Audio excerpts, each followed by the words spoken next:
Natural hair colour కోసం చూస్తున్నారా? అయితే Anoos henna and black expert వాడండి. నమస్కారం. మాఘపురాణం 12వ రోజు పారాయణలోకి వచ్చాం. ఈ రోజున మాఘశుద్ధ ద్వాదశి. ముందు రోజు ఏకాదశి నాడు ఉపవాసం ఉన్నవారు, ద్వాదశి నాడు ఎవరినైనా సద్బ్రాహ్మణుని పూజించి ఎవరికైనా పారణని ఇచ్చి, అంటే ఉపవాసం చేసిన వాళ్ళకి భోజనం పెట్టి తర్వాత మనం భోజనం చేస్తే మంచిది. లేదా ఏ దేవాలయంలో అయినా స్వయం పాకం ఇవ్వటం, బ్రాహ్మణులు ఎవరికైనా స్వయం పాకం ఇచ్చి కూడా ద్వాదశి పారణ చేస్తే విశేషమైన ఫలితం లభిస్తుంది. అవకాశాన్ని బట్టి చేయొచ్చు. లేదా దేవాలయ దర్శనం చేసి దేవాలయంలో ఉన్న అర్చకుడికి స్వయం పాక నిమిత్తంగా కొంత దక్షిణని ఇచ్చినా కూడా అది కూడా మంచి ఫలితాన్ని ఇస్తుంది. అవకాశాన్ని బట్టి చేయండి. అయితే మనము ఈ ముందు దాంట్లో 11వ రోజు పారాయణలో మార్కండేయ చరిత్ర చెప్పుకున్నాము. ఇప్పుడు వశిష్ఠ మహర్షి నుంచి అనేకానేక పుణ్యపురుషుల చరిత్రలను, మాఘమాస స్నాన మాహాత్మ్యాన్ని విన్న దిలీప మహారాజు, మహర్షి మీ దయవలన తెలియని విషయాలు ఎన్నో తెలుసుకుని కృతార్థున్నయ్యాను. మాఘమాసంలో ఏ ఏ పుణ్యతీర్థాల్లో స్నానం చేస్తే ఎంత పుణ్యం లభిస్తుందో తెలియజేయమని ప్రార్థించారు. మాఘ స్నానం విశేషమైనది. దానివల్ల జరిగిన కొన్ని కథలు చెప్తూ ఎక్కడెక్కడ స్నానం చేస్తే ఏ ఫలితం వస్తుందో ప్రత్యేకంగా చెప్తున్నారు. ఓ దిలీప మహారాజా, మాఘమాసంలో నదీ స్నానం చేయటం మిక్కిలి పుణ్యదాయకం. మాఘమాసంలో ఏ నది నీరైనా కూడా గంగాజలం అంతటి పవిత్రతని కలిగి ఉంటుంది. సర్వ పాపాలు నశిస్తాయి. గంగా నది స్నానం చేస్తే ఎనలేని పుణ్యం కూడా కలుగుతుంది. ఇక గంగానది యొక్క విశిష్టతను గురించి తెలియని వాళ్ళు ఉండరు. గంగానది స్నానము ఆరోగ్యప్రదమైనది, మిక్కిలి పుణ్యదాయకమైనది, పాపములని హరింపజేస్తుంది. అత్యంత ప్రవాహ వేగం కలిగిన గంగానదిలో స్నానం చేయటం వలన ప్రజలకు పాప ప్రక్షాళన జరగగలదు. దేవతలు, మునీశ్వరులు, యోగీశ్వరులు, మహాతపశ్శాలులు అందరూ గంగానదీ తీరంనే తన ఆవాసాలని ఏర్పరచుకున్నారు. జీవనది అయిన గంగా అరణ్య మార్గం గుండా ప్రవహించి అనేక వనమూలికల్ని, తర్వాత మూలికల్ని, వృక్ష సముదాయాలతో కలిసి ఉన్నటువంటి అరణ్యాలలోంచి మమేకమై ఆయుర్వేద జలంగా ప్రసిద్ధికెక్కింది. దీర్ఘరోగాలతో బాధపడుతున్న వారు సైతము గంగానదిలో స్నానం చేస్తే ఆరోగ్యవంతులవుతారు, పునీతులవుతారు కూడా. పరమేశ్వరుని జటాజూటం నుంచి జాలువారుతున్నటువంటి గంగానది మిక్కిలి పవిత్రమైన పుణ్యనదిగా దేవాది దేవతల అందరి చేత కొనియాడబడుతోంది. మాఘమాసంలో గంగానదిలో స్నానం చేస్తే విశేషమైన పుణ్యం లభిస్తుంది. అయితే ఈ సంవత్సరము గంగానదికి పుష్కరాలు వచ్చినాయండి.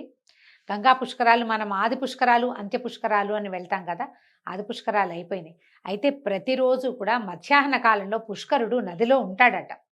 కాబట్టి ఒకవేళ ఎవరికైనా అవకాశం లభిస్తే గంగా నదిలో మధ్యాహ్న వేళ కనుక స్నానం చేస్తే, నదీ స్నానము మంచిది, మధ్యాహ్న స్నానం చేస్తే గంగా పుష్కర స్నాన ఫలితం కూడా లభిస్తుంది. అవకాశం ఉన్న వాళ్ళు చేయొచ్చు. తర్వాత ఎవరైతే గంగానదిలో మాఘమాసంలో స్నానం చేస్తారో వారికి విశేషమైన పుణ్యఫలితం లభిస్తుంది. పాపాలన్నీ హరించి విష్ణు సాయుధ్యాన్ని పొందుతారు. బొందితో కైలాసానికి వెళ్ళి పరమేశ్వరుని వీక్షించగలిగే మహాత్మ్యము ఈ గంగానది స్నాన ఫలితమేనని చెప్తారు. ముక్తి కోరేవాళ్ళు మాఘమాసంలో గంగా స్నానం చేయండి. అసలు ఇది కాదండి, జీవితంలో ఒక్కసారైనా ప్రతి భారతీయుడు గంగా స్నానం చేసి తీరాలి, ఒక్కసారైనా కూడా. అదైనా అయితే ప్రయాగ పుణ్యక్షేత్ర మహిమ వర్ణింపనలవి కానిది. ఇది గంగా, యమున, సరస్వతి నదుల త్రివేణి సంగమం. మాఘమాసమందు త్రివేణి సంగమంలో స్నానం చేసి మాఘమాస వ్రతాన్ని, పూజలు చేసి దాన ధర్మాది కార్యక్రమాలు చేసినచో నేరుగా విష్ణు సాయుధ్యాన్ని చేరతారు. అందులో సందేహం లేదు. ఈ ప్రదేశం గొప్ప విశేషతను సంతరించుకుని ఉన్నది. ఇక్కడ గంగ సముద్రంలో కలుస్తుంది. ఈ 7 జన్మాల పాపాలు కూడా పోతాయట. వేణిదానం అని ప్రత్యేకంగా చేస్తారటండి ఈ త్రివేణి సంగమంలో. వేణిదానం జుట్టు ఇస్తారనమాట. అక్కడైతే చాలా విశేషం అని చెప్తారు. ఒకవేళ అవకాశం ఉంటే అది కూడా చేసుకోవచ్చు. పైగా ఏంటంటే చుట్టుపక్కలన్నీ చాలా పవిత్రమైనటువంటి క్షేత్రాలు అవి ఉన్నాయి. అవన్నిటిని దర్శనం చేసుకుని త్రివేణి సంగమ స్నానం కూడా చేస్తే మంచిది. మాఘమాసంలో త్రివేణి సంగమం అత్యద్భుతంగా ఉంటుంది. గోదావరి దక్షిణ భారతదేశంలో ప్రసిద్ధి పొందిన నదీ పుణ్యక్షేత్రం. దీన్నే గౌతమి అని పేరు కూడా ఉంది. ఇది పడమట కనుమలకు దగ్గరలోనూ నాసికా త్రయంబకం అనే పుణ్యక్షేత్రం అందు పుట్టుచున్నది. గౌతమ మహర్షి తన గోహత్యా దోషాన్ని నివృత్తి చేసుకోవడం కోసం ఈశ్వరుని గురించి ఘోర తపస్సు చేశాడు. ఈశ్వరుడు మెచ్చుకొని గోహత్యా ప్రదేశము మీదుగా గోదావరిని అంటే గంగానదే ఇక్కడ వచ్చిందనమాట. ఇక్కడికి వచ్చి ఇట్లా గోదావరి పేరుని తెచ్చుకుంది. అంచేతే గౌతముని వల్ల వచ్చింది కాబట్టి దీనికి, ఈ నదికి గౌతమి అనే పేరు కూడా వచ్చింది. ఎన్నో ఉపనదులు ఇందులో కలుస్తాయి. పరమ పవిత్రము పుణ్యప్రదము సర్వపాపాల్ని హరింపజేసేటువంటి ఈ గంగా నది గోదావరి నదిలో స్నానం చేస్తే ఇహపర సౌఖ్యాలు లభిస్తాయని చెప్తారు. సకల రోగాలు హరిస్తాయట. ప్రతి సంవత్సరము వచ్చేటువంటి వరద గోదావరిలోనూ మాఘమాసంలోనూ ఈ నదిలో స్నానం చేస్తే ఆరోగ్య ఐశ్వర్యాలు వస్తాయి. వరద వచ్చినప్పుడు స్నానం చేయాలటండి, అప్పుడు ప్రమాదం కదా, కానీ చెప్తున్నారు.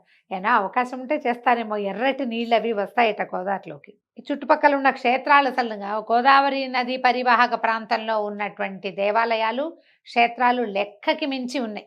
వాట్లలో కొన్నిటినైనా మనం దర్శనం చేయగలుగుతాం నదీ స్నాన నిమిత్తంగా వెళ్తే. ఇక్కడ ప్రభాస క్షేత్రం అని ఒక ప్రత్యేక క్షేత్రం చెప్పబడింది.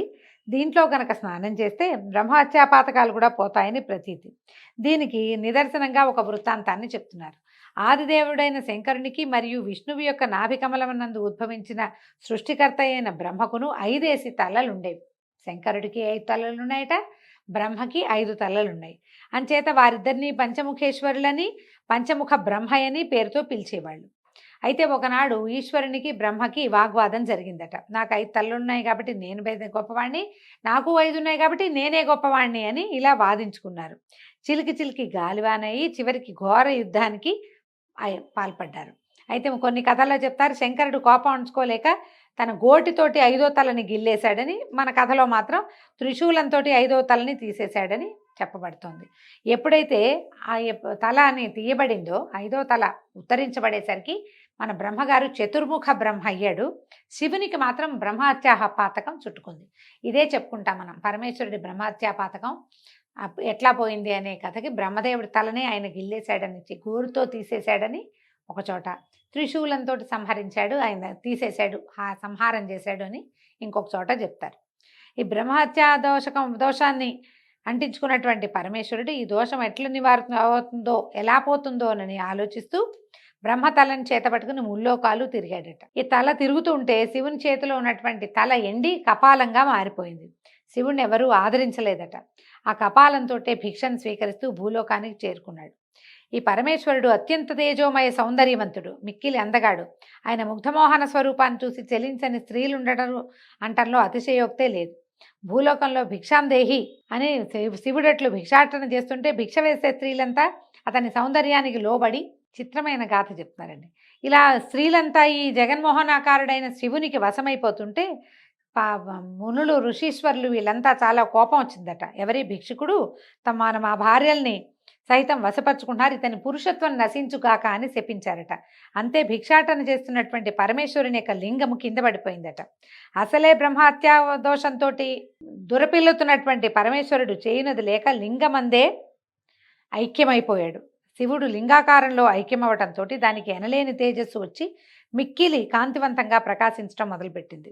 అమిత తేజోవంతంగా ప్రకాశిస్తున్నటువంటి ఆ లింగాన్ని, దాని భయంకర తేజస్సుని చూడలేక బ్రహ్మ విష్ణువులు ఏతించి పరమేశ్వరుని ఓదార్చి ప్రయాగ క్షేత్రానికి తీసుకొచ్చి స్నానదాన ధర్మాది కృత్యములను గావించి అతని బ్రహ్మహత్యాపాతకాన్ని పోగొట్టి భూలోకమునందరి భక్తులందరూ లింగాకారం నందు ఐక్యమైన పరమేశ్వరునే పూజించి కైవల్య ప్రాప్తిని పొందవలనని శాసించారు.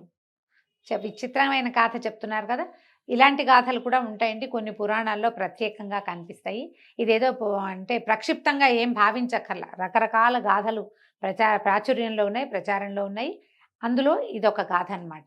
పరమేశ్వరుని శక్తి అంతా లింగం నందు ఉండటం వల్లే మనం లింగ పూజే చేస్తాం. దీనికి మనం అమెండ్మెంట్గా ఏం చెప్పుకుంటాము, భృగు మహర్షి శాపం ఉంది, కేవలం లింగానికే నీకు పూజ జరుగుతుందని పరమేశ్వరుని శపించిన గాథ ఒకటి చెప్పుకుంటాం. అప్పటి నుంచే లింగ పూజ జరుగుతోంది అని. దానికి ముందు కూడా ఇలాంటిది ఒకటి జరిగిందని ఒక ఇది చెప్తున్నారనమాట. శివుడంతటి వాడే తన బ్రహ్మహత్యాపాతకాన్ని బాపుకొనుటకు ప్రయాగ క్షేత్రమందు స్నానమాడి పూజా పునస్కారాలు దాన ధర్మాది కృత్యములు నిర్వహించాడు కాబట్టి ప్రయాగ అత్యంత పుణ్యప్రదమైనది. ఇక్కడ త్రివేణి సంగమం అందు స్నానం చేస్తే సర్వపాపములు హరించుకుపోవునంటానికి పై వృత్తాంతమే నిదర్శనము. ఈ ప్రయాగ క్షేత్రంలో స్నానం చేస్తే అత్యద్భుతమైన ఫలితాన్ని ఇస్తుందని చెప్పడం కోసమే ఈ పరమేశ్వరిని ఈ లింగధారణ గాథని గురించి చెప్తున్నారండి. దీంతో 12వ రోజు పారాయణ పూర్తయింది. రేపు ఉదయం మళ్ళీ 13వ రోజు పారాయణలో కలుసుకుందాం. నమస్కారం.